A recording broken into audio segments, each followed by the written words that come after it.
atípica. Muy bien. Fácil hasta ahorita. Ahora, ¿por qué se llama adquirida en la comunidad?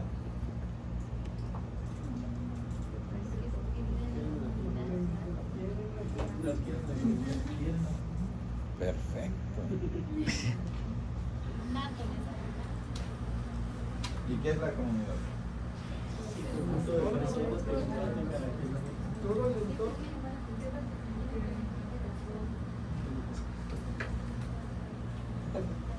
Ok.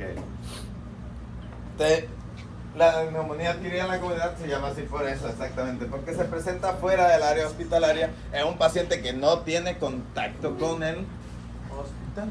Así, sí. Anteriormente se tenía otro concepto en neumonía, aparte de esos dos, que se llamaba neumonía asociada al cuidado de la salud, que no era ni adquirida en la comunidad, pero tampoco era nosocomial. Se presenta en aquellos pacientes como los que están en diálisis peritoneal, en quimioterapia, que no están internados, pero tienen siempre contacto con el medio hospitalario. En eso, si presentan neumonía, lógicamente el patógeno va a ser diferente.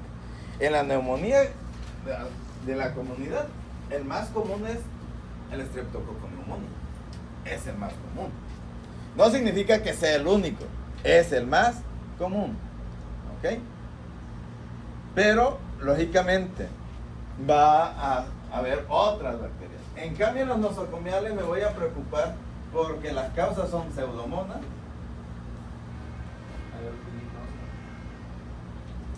Pseudomonas aeruginosa, Pseudomonas sp, bacteroides frágiles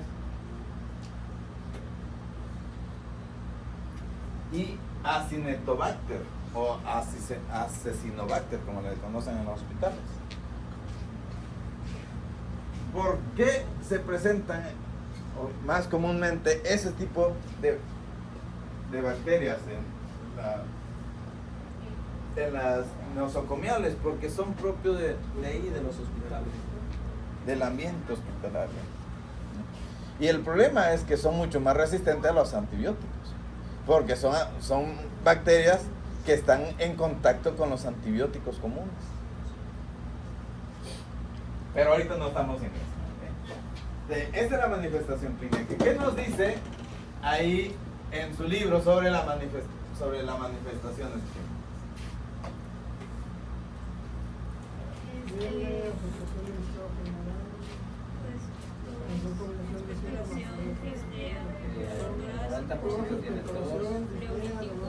tos, 60% disnea, 60%. Dolor torácico tipo pleurítico, hemoptisis. Claro que a esa triada que nosotros tenemos ahí, fiebre, tos con expectoración y disnea, le vamos a agregar otros síntomas agregados, como la hemoptisis, que no se presenta realmente en todos, ¿no? El dolor tipo pleurítico, que no se presenta en todos, ¿no? ¿Y cuáles son las manifestaciones entonces de las atípicas? Muy bien, que muchas veces no se presentan con esas características, o sea, muchas veces no hay tos, o la tos es no expectorante, tos seca, pues, fiebre intensa, cefalea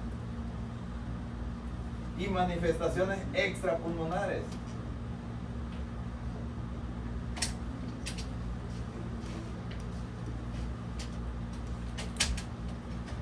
Estoy bien.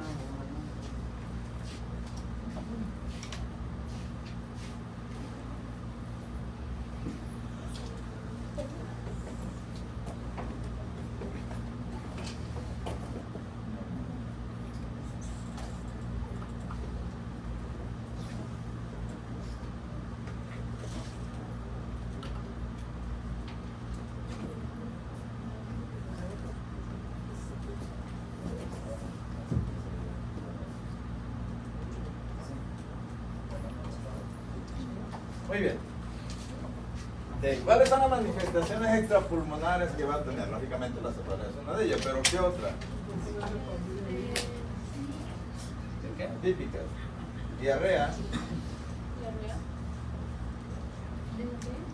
Intrapulmonares. Atípicas. Dolor abdominal.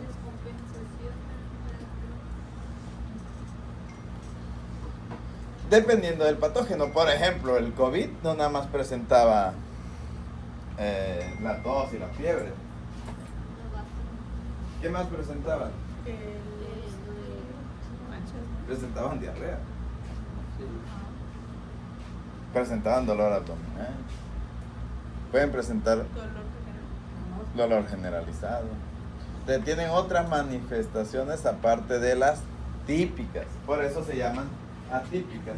Y radiológicamente no hacen exactamente un síndrome de condensación, sino que hay dos tipos de neumonía. La neumonía intersticial,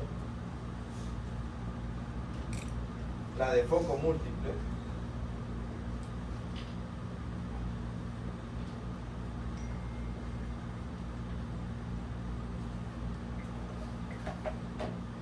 y lógicamente también pueden hacer una condensación, pero hacen otros dos tipos, que son la neumonía intersticial, como alguna vez vieron la neumonía por COVID. Tú sí, ¿no? Sí viste radiografía de las neumonías por COVID. Tú también viste. Exacto. O sea, hace un infiltrado en panal de abeja, o sea, o en vidrio deslustrado. Ese paciente no parece una neumonía. Tú la ves y dices, a la madre, esto no parece neumonía, pero es una neumonía. ¿Cuál es la diferencia? Que tiene una neumonía intersticial, que no hace un síndrome de condensación como tal. De hecho, si ustedes escuchaban a un paciente con COVID, muchas veces no tenían estertores ni sibilancias. Acá tenemos los ruidos adventicios, o sea, hay estertores, crepitantes. Ustedes lo escuchan y se oye, pareciera que trajeron una olla de frijolitos ahí, ¿no?, que está hirviendo. En una zona específica. En cambio la otra, a veces tú decías, pues se escucha bien el paciente, o sea, no hay estertores en sibilancia, pero veía la placa y dice, no tiene pulmón esta cosa. Igual la influenza, ¿no? La influenza se caracteriza más por presencia de fiebre y disnea que por la presencia de tos.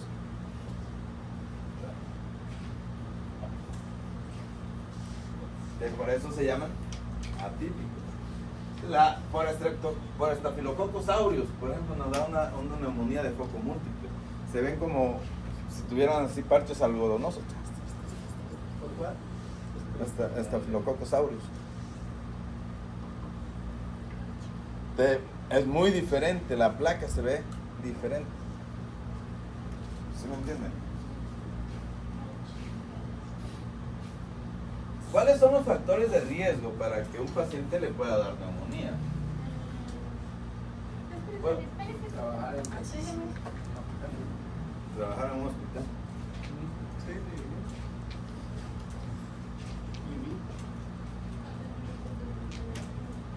Paciente inmunosuprimido. Pacientes inmunosuprimidos. Inmunosuprimido Ta- también. Los fumadores, el tabaquismo es un factor de riesgo para la neumonía, sobre todo para la neumonía de foco múltiple. Pacientes terminales, cánceres. Pacientes en quimioterapia. Los extremos de la vida, los bebés y los pacientes adultos mayores. Los alcohólicos tienen más riesgo de tener neumonía. ¿Dónde? Ya lo había dicho. Lo que decía usted, pero el tabaquismo ya es el segundo, no es la biomasa. La exposición a biomasa. La exposición a biomasa es muy importante, aunque realmente más a los contaminantes, porque biomasa ya muy poco al menos en las ciudades ya es muy poco, ¿no? Por eso, contaminantes ambientales. Muy bien. ¿Qué otros factores? A ver, ¿qué nos dice su libro? ¿Por qué dice Estados Unidos? ¿Dónde? Ya. El hacinamiento, muy bien. El hacinamiento. ¿Qué más? A ver, ¿dónde dicen factores de riesgo ahí en su libro? Factores subyacentes, lógicamente. ¿Dónde? La esposa es un factor de riesgo. La edad sobre 60. Sí, la edad. Ya lo dijo, los extremos. La edad, exacto, la edad extrema, aunque para el estudio de donde sacó una clasificación que se llama CORT 65, Algo así. SURB 65. ¿Cómo? Ah, sí. SURB 65. ¿Así? Un guión entre el Ah, bueno. Así. Esa, lógicamente, se dice que a partir de los 65 hay mayor riesgo de tener neumonía. Por eso se puso así. Pero esa escala me sirve para hacer el pronóstico y ver dónde voy a tratar a mi paciente. alteraciones de división. Pero por ahorita vámonos con nada más con los factores asociados o factores de riesgo. La malnutrición, el alcoholismo, todo eso son factores de riesgo para presentar neumonía. El paciente que no se levante, ¿no? Bien.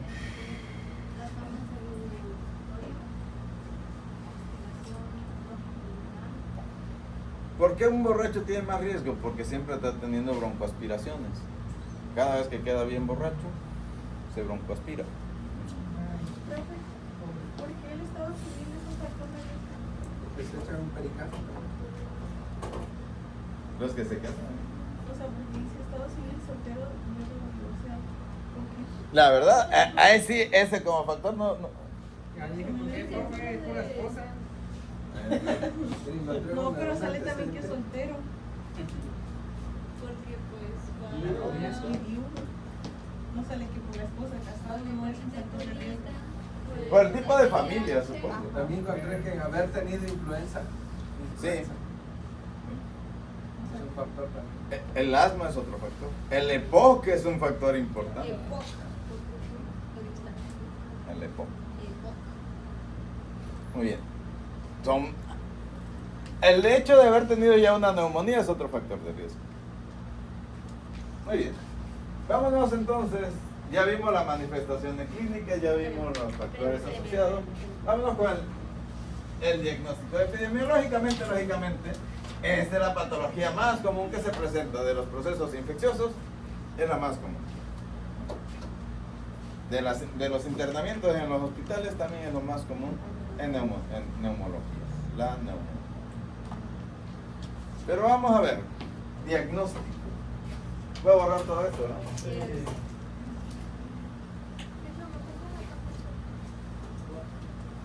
En neumología, a todo paciente que llegue con un problema de neumología le tienen que tomar una radiografía de Teletórax, la PCR y la procalcitosis. procalcitosis. Para el diagnóstico, de hecho, solamente necesitamos algo. RX.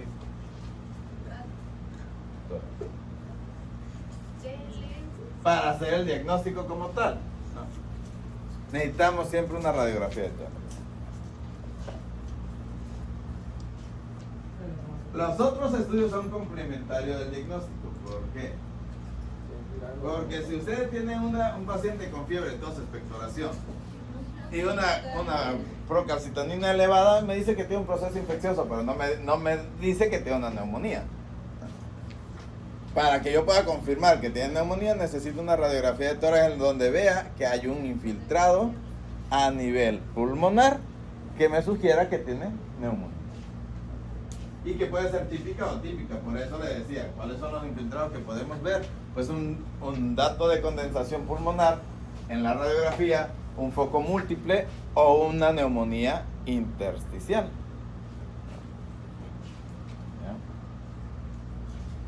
¿Ya? Y que me descarte cualquier otra causa de...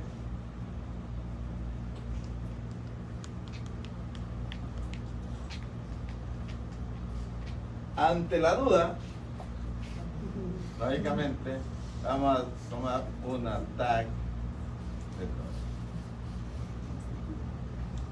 Pero ¿qué otros estudios necesitamos? Biometría hemática completa. ¿Para qué me sirve una biometría hemática completa en un paciente con neumonía? Viene ahí el diagnóstico, ¿no? Muy bien. Veamos, ¿qué nos dice acerca del diagnóstico su libro? Toda condensación por la radiológica de las cicatrices más de otra causa, acompaña fiebre y una confirmación de neumonía. Neumonía, pero le digo la más común. O sea, si ustedes ven, hay una zona de condensación en la radiografía. Que ustedes digan, no, pues no sé, no tiene ninguna otra causa. Tiene broncograma aéreo y el paciente ha tenido fiebre o tos y expectoración. Es neumonía hasta no demostrar lo contrario. Pero ¿qué más nos dice acerca del diagnóstico?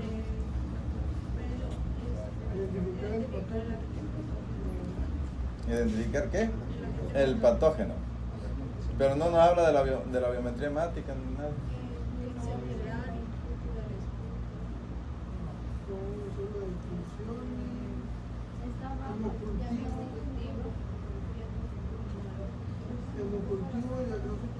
Ok, sí. Acá, lógicamente, ya cuando ustedes sospechan, a todo paciente se le debe hacer un cultivo de expectoración. Timo. Para hacer el diagnóstico, ahora sí, en base al patógeno que nos reporte. Pero ¿para qué nos sirve una biometría hemática? ¿De qué nos serviría? ¿Nos sirve para hacer el diagnóstico? No. Nos sirve para ver la respuesta leucocitaria.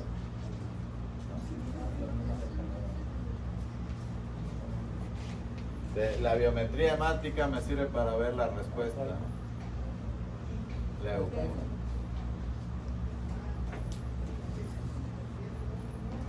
Incremento de neutrófilos. Neutrofilia. ¿Qué me indica? Si ustedes tienen un paciente con datos de neumonía, radiografía de neumonía, le toma una biometría hemática, sale con 22.000 leucos con predominio de neutrófilo, ¿qué nos indica? Origen bacteriano.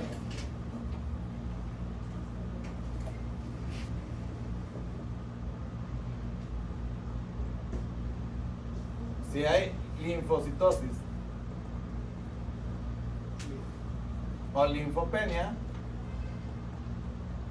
¿qué nos indica? Viral.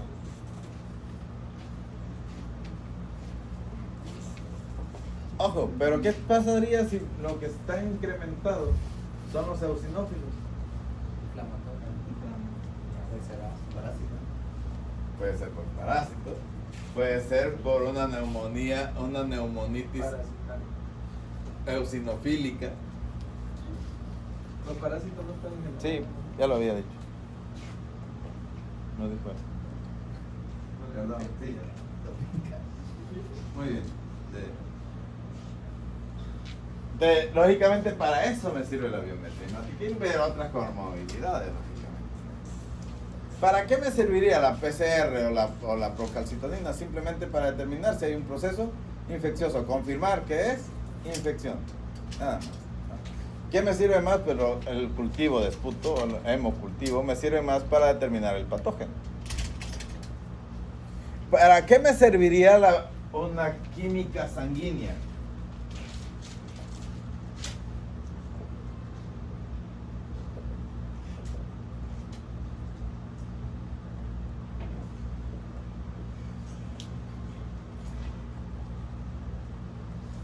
¿Para qué me sirve la química sanguínea? ¿Anda? ¿De 6 alimentos? Como tú quieras. 45. 45. Porque si es completa puede ser de 44 y trae electrolitos y... Por eso, pero ¿para qué te serviría? O sea, lógicamente, tú le puedes pedir todo lo que tú quieras a tu paciente, pero justifícame. Supongamos que yo soy el director, tú estás trabajando conmigo en un hospital, ok. no privado, en un hospital. Yo se lo- Es que si ese estreptococo tiene uno de los gente más, ahí te aguantan los 25. Para eso me serviría. ¿Para qué? Para evaluar si tiene riesgo De intubación. grado de intubación. Grado de intubación.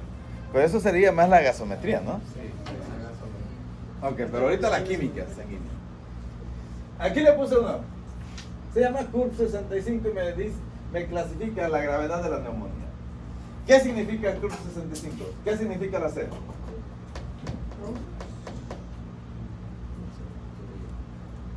¿65 es la edad? Si tiene más de 65 me da un punto. Bueno, 65 más un punto, menos de 65, 0 puntos. ¿Pero qué significa la C? La creatinina. Confusión. Muy bien. Confusión. Quiere decir que el paciente está con alteraciones del estado de alerta. Muy bien. ¿Qué significa la I? La U, perdón. Urea. ¿Dónde voy a ver la urea? En la química sanguínea. No puedo determinar la urea si no le pido una química sanguínea. Muy bien. ¿Qué significa la R? Rate, de respiración. Muy bien. ¿Y la B? Muy bien. Tenemos 4 elementos. 5 con este. Estos son clínicos, pero este necesita una química sanguínea. Pero también hay otra cosa muy importante. Me sirve para determinar falla orgánica, o sea, para ver cómo está mi riñón, porque puede hacer... Y el hígado también. Sí, ya cuando para un paciente debo de pedirle muchas cosas porque debo de ver si ese paciente no tiene sepsis, pero ya es otro rollo, ¿no? Por ahorita para neumonía. Pero hay otra cosa muy importante. Dígame qué neumonía, qué agente patógeno de neumonía me produce hiponatremia. Pregunta para ahorita. Investiguen. ¿Qué? ¿Qué patógeno se asocia con neumonía e hiponatremia? El estreptococo. ¿Un streptococo?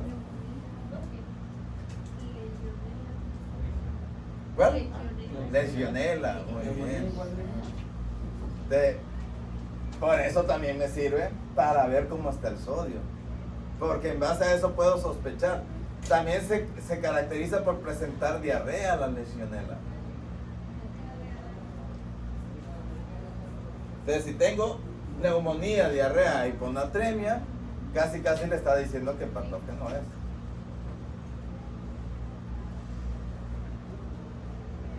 Excelente. Entonces, ya vieron, por eso, cuando ustedes pidan un estudio en un paciente, ustedes le pueden pedir, si están en la priva, pídanle todo lo que quieran.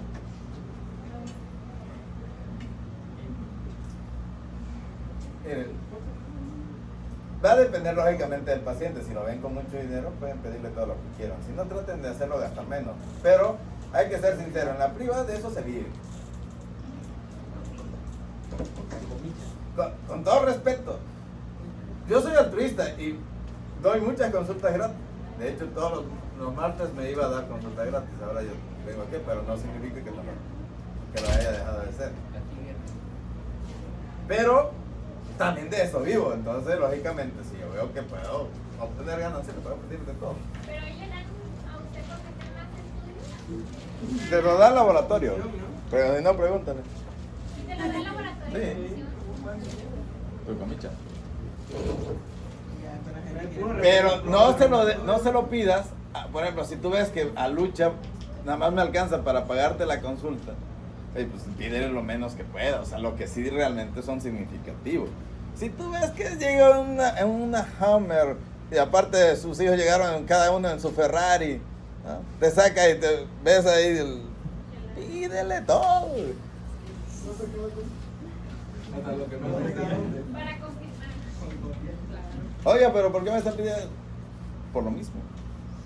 Muy bien. Gasometría, ¿para qué? ¿Para qué quieren ver gasometría? función respiratoria y metabólica. Para ver si hay datos de insuficiencia respiratoria, ¿verdad? El libro ha sido básico.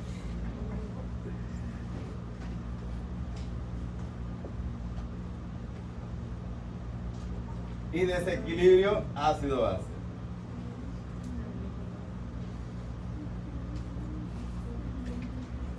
Tipos de insuficiencia respiratoria.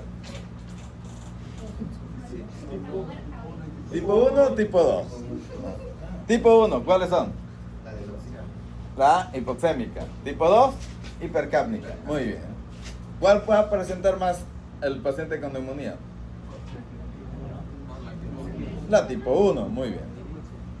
A menos que tenga un enfoque agregado. Desequilibrio ácido base. ¿Qué tipo de desequilibrio hacen los pacientes con neumonía? Yo sé que, que si leen el libro creo que no viene. No, ¿verdad? Pero normalmente al inicio hacen una alcalosis respiratoria. ¿Por qué? Porque si tienen disnea, ¿cómo está respirando? Pero conforme va avanzando la neumonía y dependiendo del grado de neumonía, van a hacer acidosis metabólica.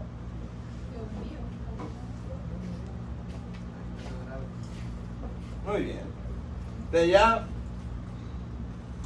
principal, radiografía de tórax, luego todos los cultivos que ustedes quieran. Tomografía en dado caso de duda. O en neumonías intersticiales para hacer diagnóstico diferencial. ¿Puedo borrar todo esto? Muy bien. Vamos a los diagnósticos diferenciales. ¿Cuáles son los diagnósticos diferenciales que marca su libro? Un minuto.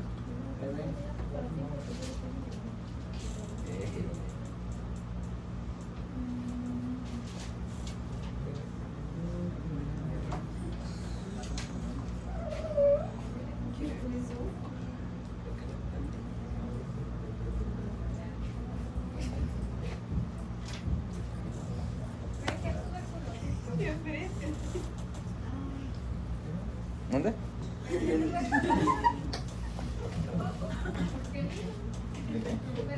Tuberculosis, ok, sí.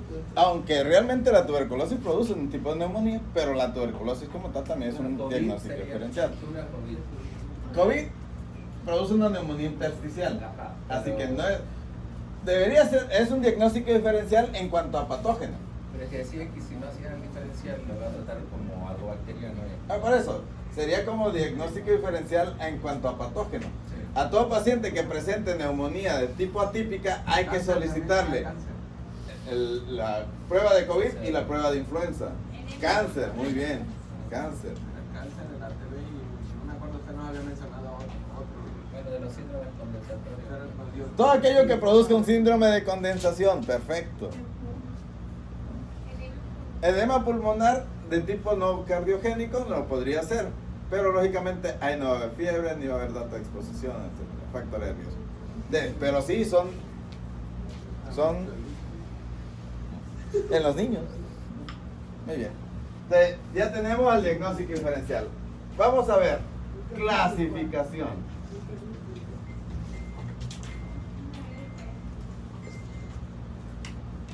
Escalas de clasificación pronósticas. El CURP 65. Ahora sí díganme los parámetros que vienen en el CURP 65. Supongo que ahí viene. ¿Pero de cuánto? Aquí sí no hay tanto problema. Confusión. ¿Urea de cuánto? Mayor a 7 milimoles. En miligramos. 20 miligramos por 20 decilitro. miligramos por decilitro. Mayor Mayor a 20. o igual a 20 miligramos por... Ok, mayor de 20 miligramos por decilitro. Muy bien. La respiración mayor de cuánto? Mayor o igual a 30. Mayor o igual a 30 respiraciones por minuto. Presión Menos de menor a 90. menor a 90 milímetros de mercurio. O la diastólica menor o igual a 60. ¿No? O igual a 60 milímetros de mercurio. Ojo, esta sí se la tienen que aprender de memoria, porque esa es para el examen. Excelente, ¿verdad? Pero sí la voy a poner. ¿Está confundido o no está Lo confundido? de 60 Porque dijo lo mismo en el examen, ¿no? Venía. O sea, sí. Sí, venía. Ajá.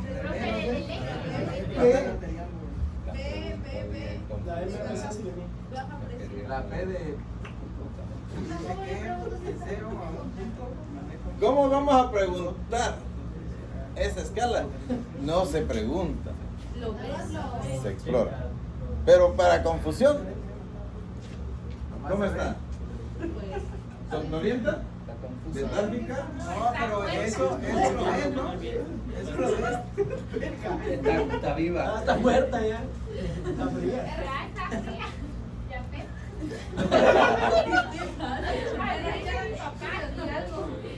Ok. Entonces vamos a ver el estado de alerta del paciente. Si está somnoliento, estuporoso, en coma, etcétera. Si está confuso, o sea, si está desorientado, ahí sí lo podemos preguntar. ¿Sabe quién es? ¿Dónde está? ¿Cómo se llama? Bueno, ¿cómo se llama? ¿Qué día es hoy? ¿Dónde se encuentra? ¿Qué le pasa? Ya tenemos las 4 esferas del estado. ¿Cómo se llama? ¿Dónde se encuentra? La fecha y qué es lo que le pasa. Y así ya sabemos si está orientado en espacio, tiempo, persona y situación. Si con una que no te conteste, Ya está desorientado. Y si antes de que le pase eso ya tiene un retraso. Por eso, ahora, eso tiene también muy importante, gracias por decirlo. Hay que ver que no tenga ninguna cosa que me altere su estado de alerta, por ejemplo, alcoholismo, o que ya tenga un problema anterior. Un paciente alcoholizado va a estar desorientado. Claro que sí. Sí. Cuando despiertas ya te traen de regreso.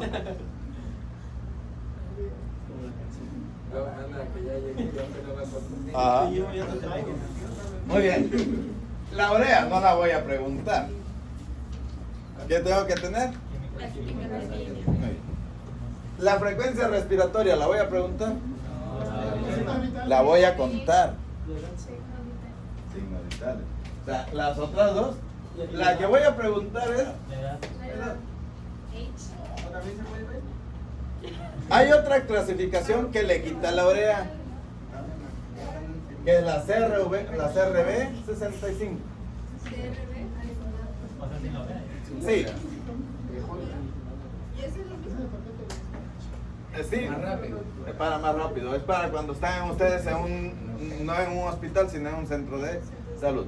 Pero vamos a ver el CUP 65. ¿Para qué me sirve? ¿Cómo clasifica el CUP 65? De 0 a 1 puntos. De 0 a 1. Manejo. Entonces leve y sería manejo ambulatorio. Bueno, en el libro dice 0. No, dice no dice cero, de hecho. En el libro dice 0, 0, 0. Ok, Pero en la práctica, este es 0 a 1. En la práctica se me parece mucho 1 y 2. A 0 a 1, 2. Ok. Vamos a hacerlo como está en el libro para que no se... Gracias. 1, 2, ¿Pero en el moderada. examen le va a poner así? ¿O como en la práctica? Moderada. Así como está en el libro. Ah, Moderada. Por lo tal es tratamiento Hospitalario. hospitalario. 3 a más 3 o 4 tratamientos de unidad de ambulancia. es grave y por lo tal UCI. UCI. De acuerdo a la CUP 65. Y cambia el tratamiento. Ahora, eso me ayuda para determinar qué antibiótico voy a elegir, de hecho también. Les voy a poner un caso. En el hospital no hay esto, solo hay esto. Para hacer Ah, Pero por ahorita no vamos al tratamiento, vamos nada más a la clasificación. ¿Qué otras clasificaciones vienen ahí para determinar la gravedad de la neumonía? hay una de las clases, Es clasificación del riesgo de la neumonía adquirida en la comunidad según La neumonía PESI. Sí, La PESI. La PESI está mucho más completa para la gravedad. Viene muchos ítems, ¿sí o no? Edad, Edad, puede ser sin enfermedad de base y todos constantes vitales normales. muy bien. Sería nivel de conciencia. Esa no se la vayan a aprender de memoria.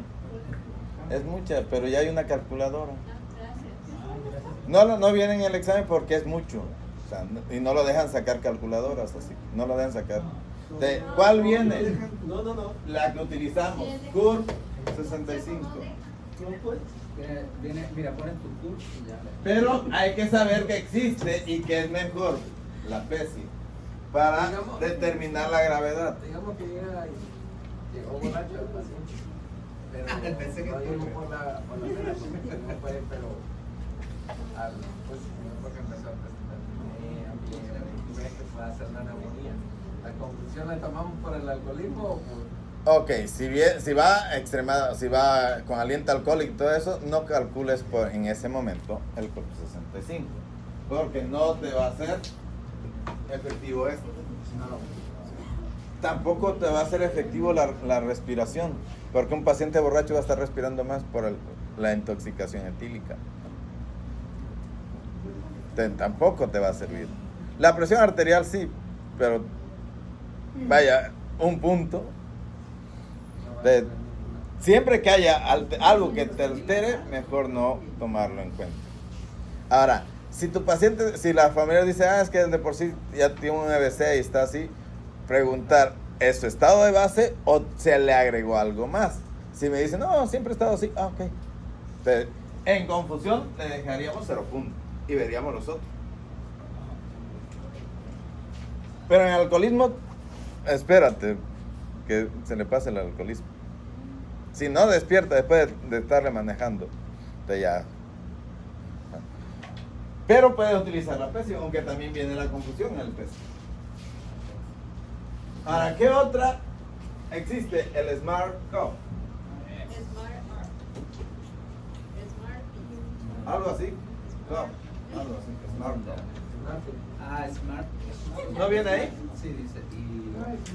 Esa escala no viene en el examen como tal, pero viene una pregunta de esa. El Smart Cup es la única de las escalas que me predice riesgo de intubación del paciente. Predice riesgo de intubación. Ahora, ¿en quiénes se utiliza? Miren, la CUP 65 me determina si lo hospitalizo o no lo hospitalizo. Ya que determiné si lo hospitalizo o no lo hospitalizo, ahora calculo el Smart Cup para determinar qué riesgo tiene de que se me vaya a complicar el paciente y el grado de mortalidad. De hecho, si viene ahí, va a decirle qué mortalidad puede tener. ¿Cuántos puntos y qué mortalidad? Vamos a ver el Smart Cup. ¿Cómo se clasifica el Smart Cup? ¿Lo tienes? Si no, se lo envío.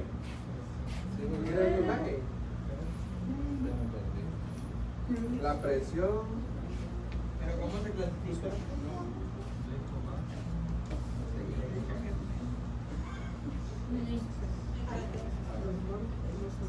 Y es Sí, con una puedes. T. Smart con 0 una a 2 T. puntos. ¿Es que está en inglés? De hecho, aquí viene. Se la voy a compartir. Se la voy a compartir. No se enoje, tranquilo. Ahí está. ¿Ya le llegó?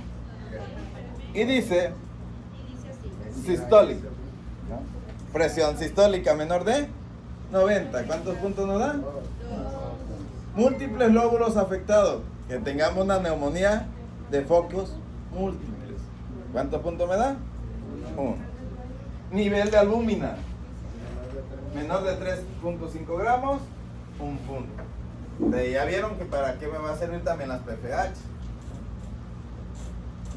Factor respiratorio. ¿O la edad? Ajá, o la edad. Ahí dice la respiración que debe tener. Cualquier edad, 0 punto. 50 años, 1 punto. Más de 50 años, 1 punto. Taquicardia, mayor de 125 o confusión aguda. Ahí le van dando puntos. Y acá abajo viene el riesgo que dice. El riesgo de ventilación o soporte vasopresor. Acuérdense, por eso decía que me va a predecir intubación, o sea, ventilación mecánica. Pues, de 0 a 2 puntos, riesgo bajo. De 3 a 4 puntos, riesgo moderado. De 5 a 6 puntos, riesgo alto. Y de 7 a 11 puntos, muy alto. A ver, maestro, le voy a preguntar algo. Mira. Me voy a salir un poquito del tema. A ver, es que ahí vi que el CURT decía, mencionaba el PAPI de menor de 200. El CUP 65 no maneja el PAFI. Bueno, es un poquito fuera de este tema, pero ahorita que lo dice me va a olvidar. En el Congreso, aquí fuimos al Congreso y me marcaban que el PAFI, que en realidad no se debe tomar con gran, ¿cómo se llama? Rigoría el PAFI que tiene tan mayor de 300, porque en realidad pues, se puede tomar un PAFI de 250, mayor de 250. Ok, es que el PAFI nada más nos está indicando si hay dato de insuficiencia respiratoria. Me está indicando cómo está el nivel de intercambio gaseoso a nivel pulmonar y no es patognomónico de neumonía, es, vaya, todas las patologías pulmonares me pueden disminuir el PAFI. Pero ¿para qué sirve el PAFI? Sobre todo cuando hay PEP, me sirve para determinar lo que es síndrome de estrés respiratorio agudo. Es lo más, vaya, es donde más se debe utilizar el PAFI. Pero claro, me sirve para la neumonía para determinar el riesgo que hay de manejo ventilatorio. Para el signo Del estrés respiratorio. Lo manejan que puede manejar hasta a partir de menos de 250 días. Ok. El problema del síndrome de estrés respiratorio es un edema agudo pulmonar no cardiogénico, que me está diciendo que hay ya disfunción respiratoria, o sea que ya el pulmón ya no está funcionando como tal. Y por lo tal, me está diciendo, me ayuda para determinar cuánto le voy a poner de PEP al ventilador. Pero ya es manejo de ventilación mecánica, es un poquito ya más de cuidados intensivos que de neumología. Lo vamos a ver, sí, cuando veamos distrés respiratorio. De hecho, vamos a ver casi como el último tema lo que es manejo de ventilación mecánica invasiva y no invasiva. Pero ahorita pues no vamos a correr. Vamos a ir caminando, viendo las escalas que me sirven para neumonía. T. Acá lleva una T, acuérdense, es SMART. SMART. ¿Y para qué me sirve? La pregunta es ahí. ¿Cuál de las siguientes escalas me predice riesgo de intubación y ventilación mecánica? La única que me la predice es la SMART 2. Aunque me dice aquí que CUP 65 se debe manejar en UCI, no me predice, no me está prediciendo realmente que lo voy a intubar. Solamente hay otra. ¿Mande? Esa tampoco no la aprende. No. No de memoria, pero sí deben de saber y deben de aprenderla a calcular en sus pacientes con neumonía, no para el examen, ¿sí me entienden? O sea, Para la práctica. ¿por qué no para el examen? Porque no le van a dejar utilizar una calculadora, desafortunadamente. Pero todo paciente que estén internado se lo tienen que calcular, todos los pacientes, es obligatorio. Ahora, hay otra escala que se llama IPSA.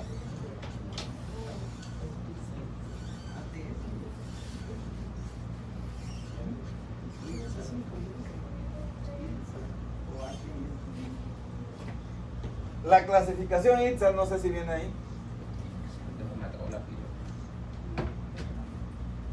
Para neumonía grave. Sí. Si cumple más.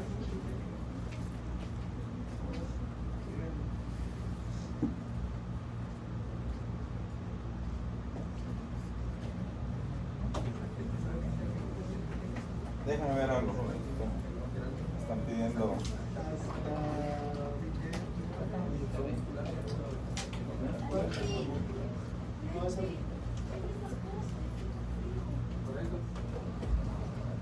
¿Cuándo vamos a subir más?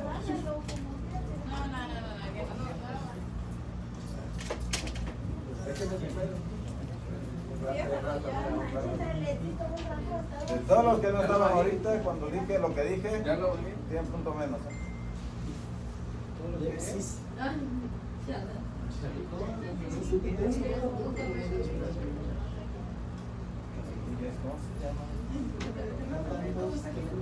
secuencia didáctica.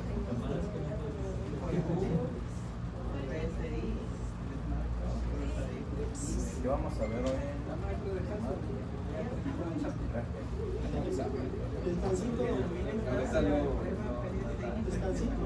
Sí, descansen. Genial.